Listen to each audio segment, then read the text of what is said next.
Latest episode দেখুন একদম add free.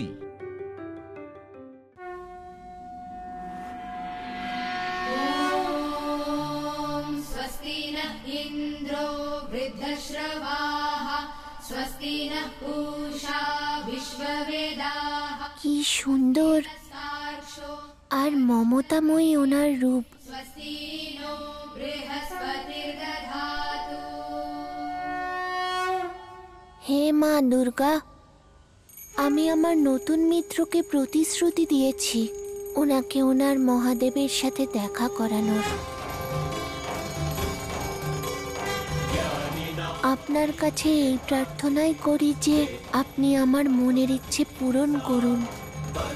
হে মা দুর্গা, যেই ত্রিদেব নিজের শক্তিকে সংযুক্ত করে আপনার অস্তিত্ব তৈরি করেছিলেন, আজ সেই ত্রিদেব নিজের স্বরূপকে ভুলে গিয়ে শিশু হয়ে গিয়েছেন।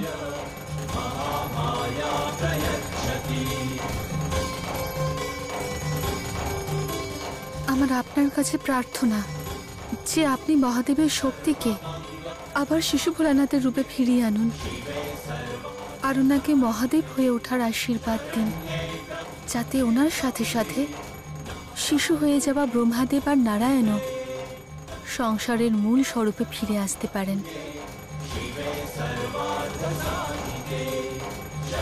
যাতে সংসারের উপর সংকটের সমস্ত ছায়ার বিনাশ হয়, আমার আর মহাদেবের এই বিচ্ছেদের অন্ত হয়।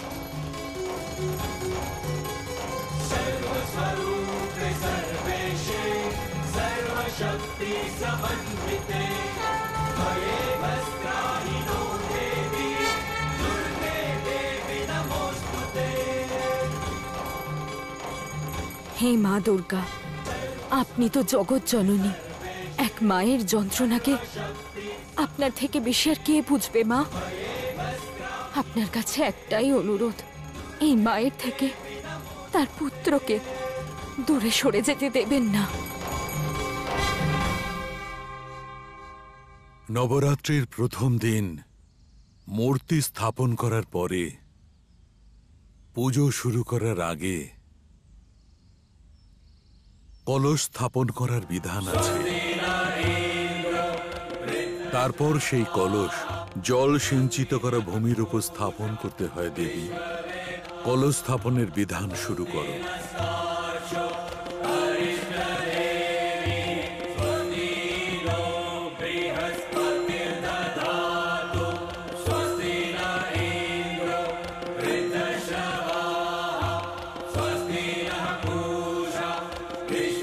কলস হল সম্পূর্ণ ব্রহ্মাণ্ডের প্রতীক।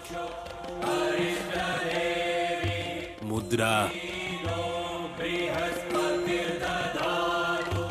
হলুদ আর সুপারিকে কলসের জলে দেওয়া হয়। তারপর তার উপরে আম্রপল্লব রাখা হয়। মা, কলসের জন্য গঙ্গা জল প্রয়োজন। বিজয়া গঙ্গা জল নিয়ে এখনই আসবে ঋষিবর।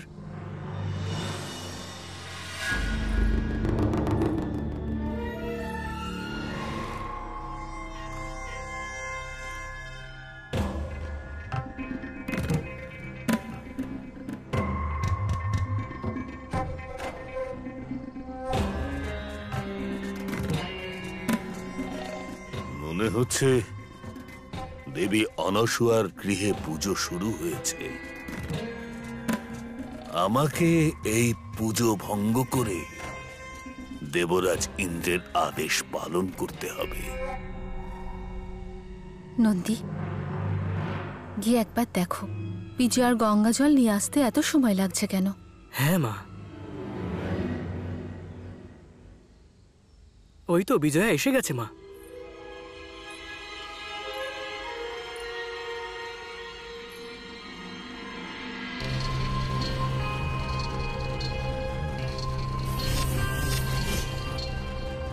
বিজয়া, গঙ্গা জল আনতে এত বিলম্ব হলো? চলো, এবার তুমি এতে গঙ্গা জল ঢেলে দাও।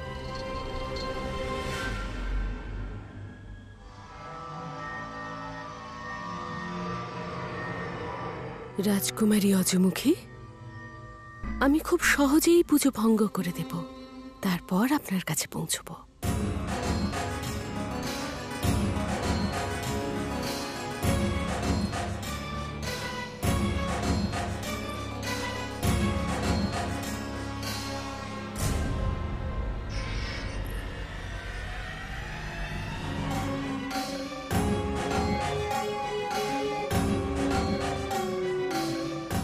আমার কেন মনে হচ্ছে যে আমি অনেক বড় পাপ করতে চলেছি। শীঘ্র গঙ্গা জল দিন কলসে।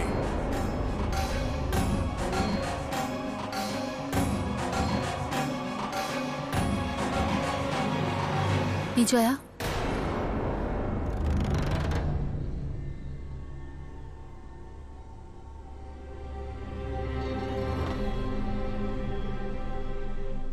প্রদীপের জন্য তুমি ঘি রাখুনি? কোনো কাজেই তোমার মন বসে না। যাও, আগে গিয়ে ঘি নিয়ে এসো, তারপরে এই গঙ্গা জল ঢেলো। আমি তো এখানকার বিষয়ে কিছুই জানি না, কোনটা কোথায় থাকে, কি করে নিয়ে আসবো ঘি। এবার মনে হচ্ছে আমি ধরা পড়ে যাব। এত দেরি হচ্ছে কেন ওর আসতে? এতক্ষণে তো চলে আসার কথা। ও আবার ধরা পড়ে যায়নি তো? বিজয়া, তুমি এখনো এখানেই দাঁড়িয়ে আছো? যাও তাড়াতাড়ি গিয়ে রান্নাঘর থেকে ঘি নিয়ে এসো, পুজোতে বিলম্ব হচ্ছে।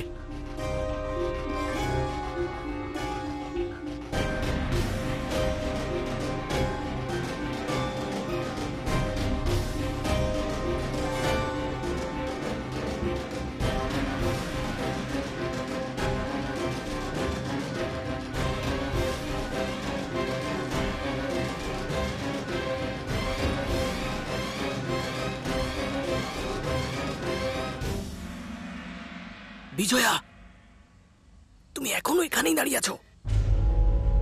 ঠিক আছে, আমি নিজেই গিয়ে নিয়ে আসছি। খুব জোর বেঁচে গেছি। এবার আমি কলসে দূষিত জল এক্ষুনি ঢেলে দিচ্ছি।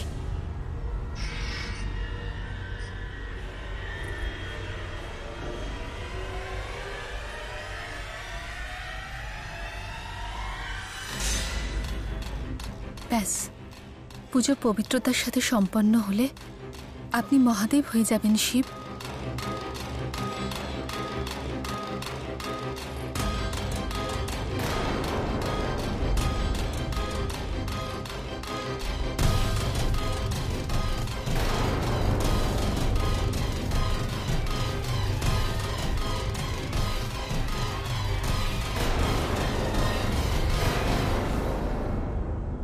দাঁড়াও বিজয়া, ছাড়ো, সরে যাও। কে তুমি? আর পূজা ভঙ্গ করতে কেন এসেছো? কে পাঠিয়েছে তোমায়?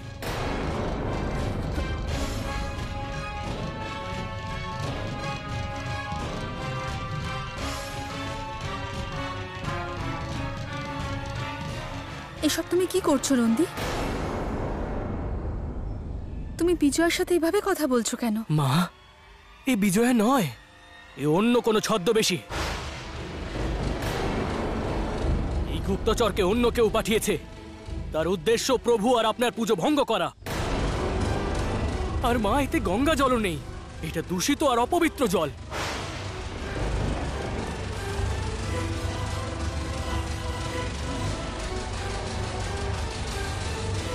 কে এই অপরাধিনী?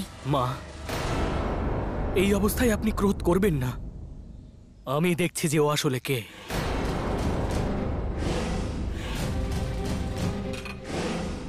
বলো তুমি কে? কে পাঠিয়েছে তোমাকে এখানে? তারকাসুর পাঠিয়েছে না তোমায় এখানে?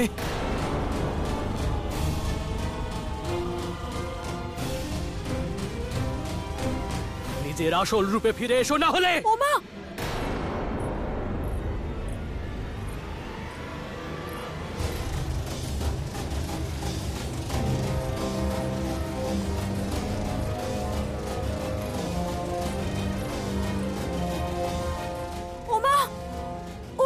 রাক্ষসী, তারকাসুরের বোন অজমুখের সহায়িকা।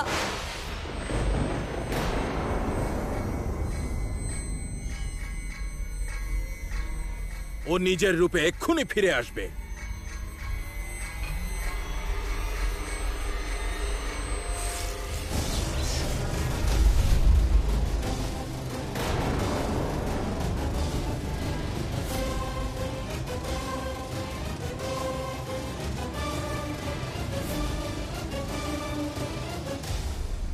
তুমি জানো যে পুজো ভঙ্গ করে তুমি কত বড় অপরাধ করতে যাচ্ছিলে?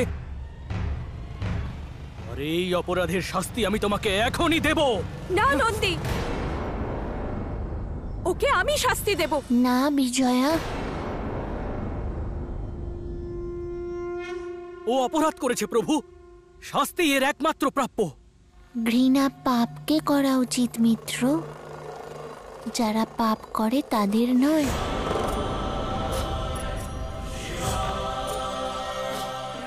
কিন্তু এ তো অনেক বড় অপরাধ করেছে প্রভু, এ কোনোভাবেই ক্ষমাযোগ্য নয়।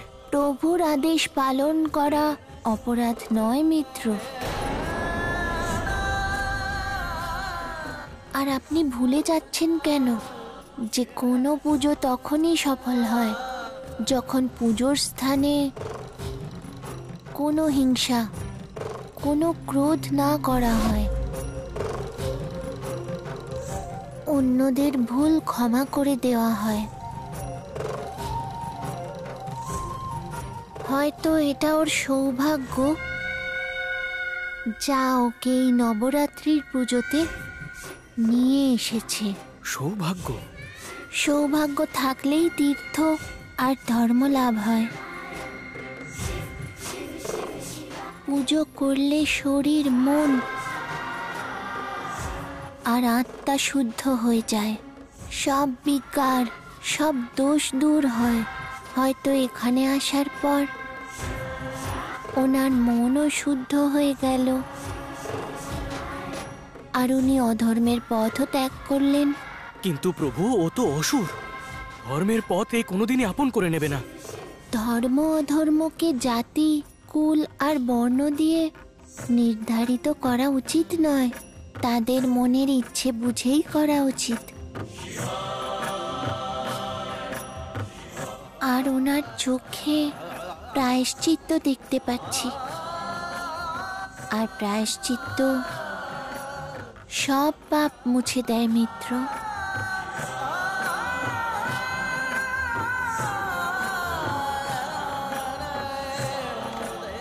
আপনি সত্যি দয়ালু প্রভু।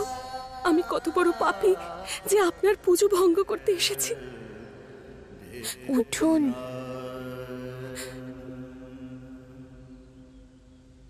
অদ্ভুত, অদ্ভুত এই হৃদয়ের পরিবর্তন। হর হর মহাদেব, হর হর মহাদেব, হর হর মহাদেব, হর হর মহাদেব।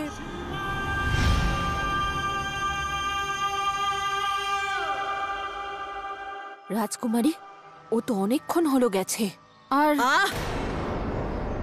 চিন্তা করো না, ও পুজো ভঙ্গ করার সুসংবাদ নিয়ে এখনই আসবে।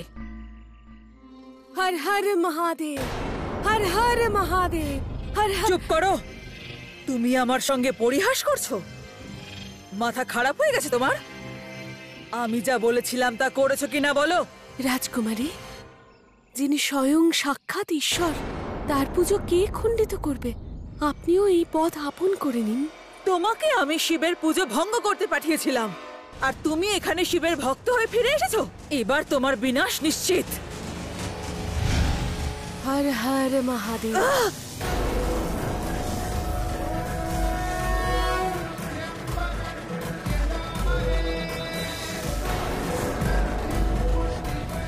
কে আটকাচ্ছে আমাকে? মহাদেব। রাজকুমারী, এই সবই তাঁর লীলা। তার ক্ষতি কে করবে যে মহাদেবের ভক্ত?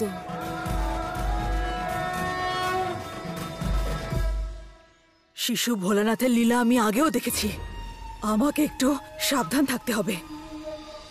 ওই রাক্ষসী দূষিত জল নিয়ে এসেছিল, আমি শুদ্ধ গঙ্গা জল নিয়ে আসছি। দাঁড়ান,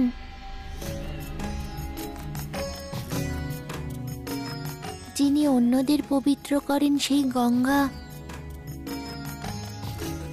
স্বয়ং অপবিত্র কি করে হতে পারেন?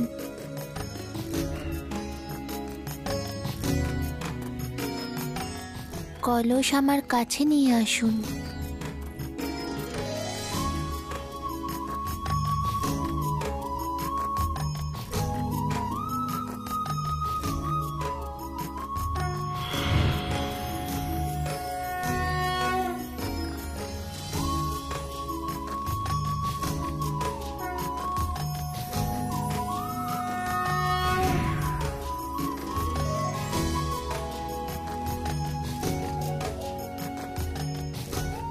এবার এই জল এই কলসে ভরে দিন।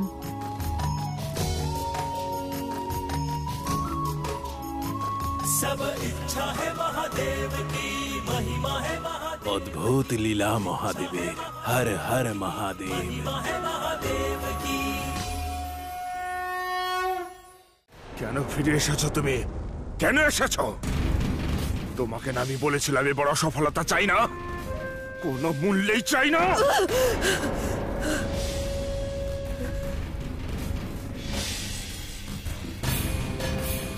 দাদা, যদি আমার জায়গায় তুমি থাকতে তাহলে ওই রাক্ষসীর ভক্তি দেখে তুমিও ভয় পেয়ে চলে আসতে। ওই ওই দৃশ্য এখনো আমার চোখের সামনে ভাসছে। কি ভয়ঙ্কর দৃশ্য ছিল দাদা। তারকাসুরের বোন আর এত ভীতু। নিজের জিহ্বাকে সংযত করো, নয়তো ওটা আমি কেটে ফেলে দেব। কতবার বলেছিলাম আমি প্রস্তুতি যেন ত্রুটিহীন হয়, কোন রকম অসফলতা আমি চাই না। কিন্তু না, তা তো করলেই না। পুনরায় একবার চেষ্টাও করলে না ওই শিশু ভোলানাথের পুজো ভঙ্গ করার। চলে এলে পরাজয়ের ধ্বজা উড়িয়ে আমার কাছে। এলে কোন মুখে তুমি? দাদা, যদি তুমি বলো তাহলে আমি আবার গিয়ে চেষ্টা করছি। কিন্তু আমার ভয় হচ্ছে যদি আমিও শিব ভক্ত হয়ে যাই তাহলে। যদি সেটা সত্যি হয় তাহলে তোমার দাদা তোমাকে সেই মুহূর্তে তোমার শরীর থেকে মুক্তি দিয়ে দেবে, মুক্তি দিয়ে দেবে। ঠিক আছে দাদা, আমি যাচ্ছি। অজমুখী,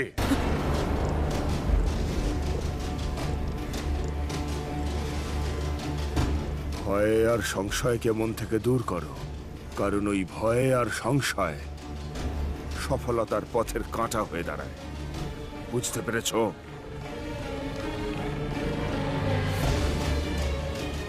যদি না বোঝো। না দাদা, বুঝে গেছি, বুঝে গেছি, আর ভুল হবে না।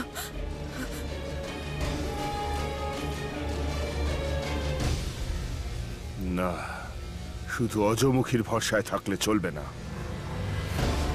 তারকাসুরকে তার সাম্রাজ্যের স্থায়িত্বের জন্য নিজেকেই চেষ্টা করতে হবে।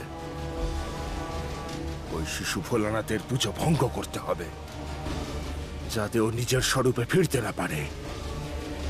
ওকে মহাদেব হাওয়া থেকে আটকাতে হবে যে কোনো মূল্যে। ওই শিশু ভোলানাথের পুজো ভঙ্গ করতে হবে, যাতে ও নিজের স্বরূপে ফিরতে না পারে। ওকে মহাদেব হাওয়া থেকে আটকাতে হবে যে কোনো মূল্যে।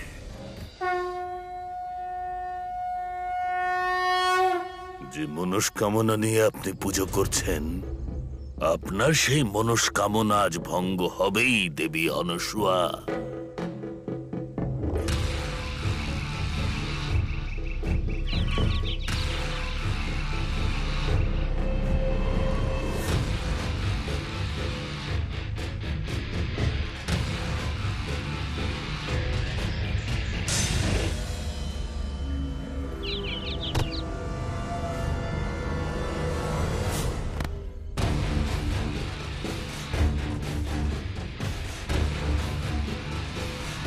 তোমার বলিদান ব্যর্থ হবে না, পুজোর কাজে আসবে, পুজো ভঙ্গ করার কাজে।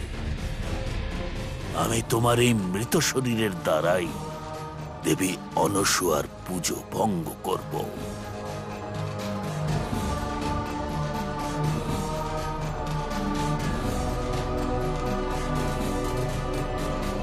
আমি এই মৃত পক্ষীকে রেখে দেব পুজোর স্থানে।